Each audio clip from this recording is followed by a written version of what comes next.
So time to take a look at the papers now, and dominating many of the front pages this morning are those allegations against Russell Brand, which he denies.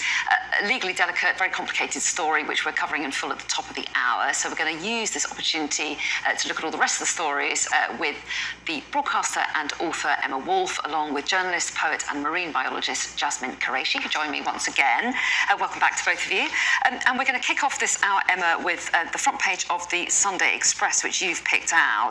And this is the suggestion that there are loads of people who are now turning to private healthcare. Yeah, I mean, this is new research shows that nearly 1 million people by the end of this year, a huge increase, will have opted to go private, will have opted to pay for treatment that they desperately need. It can be bone, orthopedic, all sorts. I mean, cancer treatment, all sorts. We know that NHS waiting lists are, well, they're nearly up to 7.68 million. It's actually over 3 million more than at the start of the pandemic. So it's a really big increase in the last few years. And people are either wealthier or they're just getting desperate, and they're using their life savings to pay for treatment for themselves or for their loved ones. And I think it's the one thing, really, health is the one thing where people just think, you know, they're going to scrape together the money, they're absolutely going to pay for it.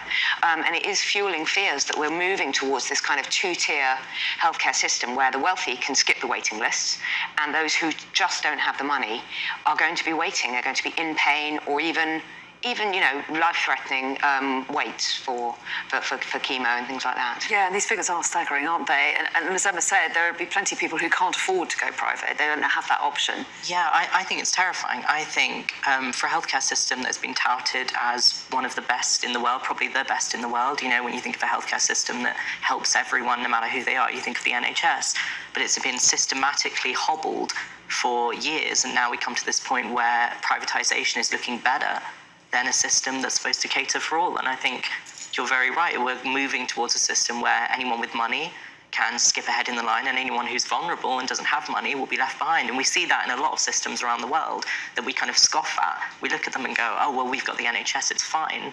But we're moving towards a place where they just can't do that because people just can't afford to keep themselves healthy. And of course, increasing pressures on the NHS with an ageing population as well, and expensive treatments. There are lots of increasing obesity, which is, you know, a huge cause of cancer, which is the leading cause of death. You have cancer, you have obesity, you have increased longevity.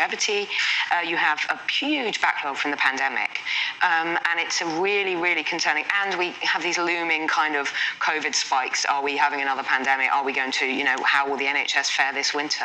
So it's very, very concerning as we go into the colder months. Yeah, and the row continues over how much doctors are paid, and their strikes continue still unresolved at the moment.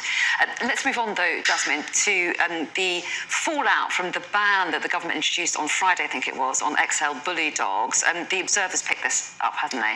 Yes, so this is the story that's kind of been dominating Twitter, I've seen. So Ian Price, I don't know if you can see a picture over there, was attacked and killed by 2 dogs, unfortunately, and it's quite sad because on average about 3 people are killed in England and Wales each year in dog attacks, and this is a big dog, and so obviously the Prime Minister said they're very dangerous to communities, and this ban has been put on them, but the police don't think it's going to be effective, and that's basically because they're saying we don't have the resources, we don't have the backlog of people who own dogs, no one really registers them, and so we just don't have the time, resources and people to effectively carry out this ban.